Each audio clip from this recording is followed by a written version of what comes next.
ghastly sight met the eyes of the Scotland Yard detectives as they entered the room. It was the autumn of 1920s London, and the case was strange even by their standards. The body of a wealthy businessman, Charles Whitmore, was lying lifeless on the floor. At first glance, it didn't look like a murder at all. Whitmore's door was locked. The windows were sealed from the inside, and the room key was lying on the desk as if no one had entered or left. The detectives soon realized the room was indeed locked from the inside, which raised more questions than it answered. What had caused Whitmore to lock himself in his study and then die? And why was the killer still there? To the untrained eye, it looked like a suicide, perhaps by poison, but Detective Inspector Walter Warrender saw something others missed.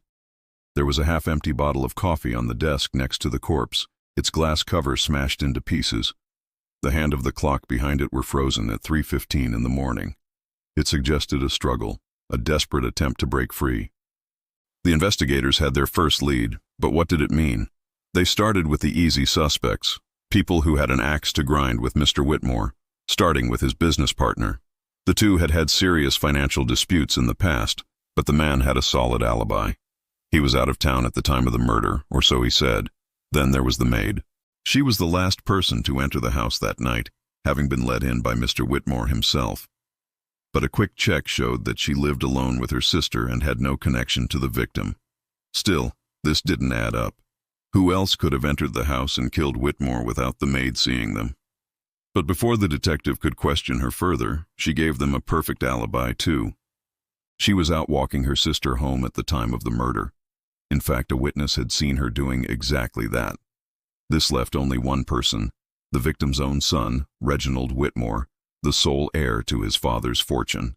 The boy was known for his volatile temper, often lashing out at his father and throwing tantrums when he didn't get his way. But the family solicitor confirmed that he was out with friends at the time of the murder, playing bridge, as was their custom.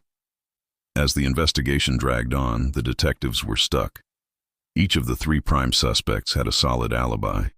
The case seemed hopeless until Detective Warrender revisited the crime scene.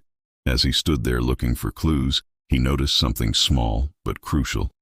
The handle of the coffee cup was turned to the left side. Now, this may seem insignificant, but in the world of forensics, it was a major discovery. You see, Mr. Whitmore was right-handed. If he had poured the coffee himself, the cup would have been turned to the right. But it wasn't. Someone else had made that coffee for him. Suddenly, the maid's story unraveled. If she had been out walking with her sister, as the witness had seen, she wouldn't have had time to make that coffee. The detectives confronted her with this new evidence. She broke down immediately, confessing to the crime. But her motive was far from what they expected. The maid wasn't motivated by money. She had no financial need. In fact, she was well off for her time. What she wanted was revenge. See, she wasn't actually the maid. She was Charles Whitmore's illegitimate daughter, born out of wedlock and hidden away for years, now demanding her rightful share of her father's fortune. She had laced the coffee with poison, knowing that it would take several hours to kill him. Then she waited outside the house for him to go to bed. Once he was asleep, she snuck in through an open window, poured the coffee, and waited. When the clock struck 3:15, she knew he would die within the hour. She placed the key on the desk to make it look like a locked room mystery, then broke the clock to ensure she wouldn't be suspected of staging the scene. When the police searched her house, they found the very same brand of poison, along with a letter from Mr. Whitmore acknowledging her as his daughter. This was a shocking revelation, one that shook the foundations of one of London's wealthiest families. It also became a case study in police academies for decades, proving that even the most impossible crimes can be solved when you pay attention to the smallest detail. Now, how many of you would have solved this mystery?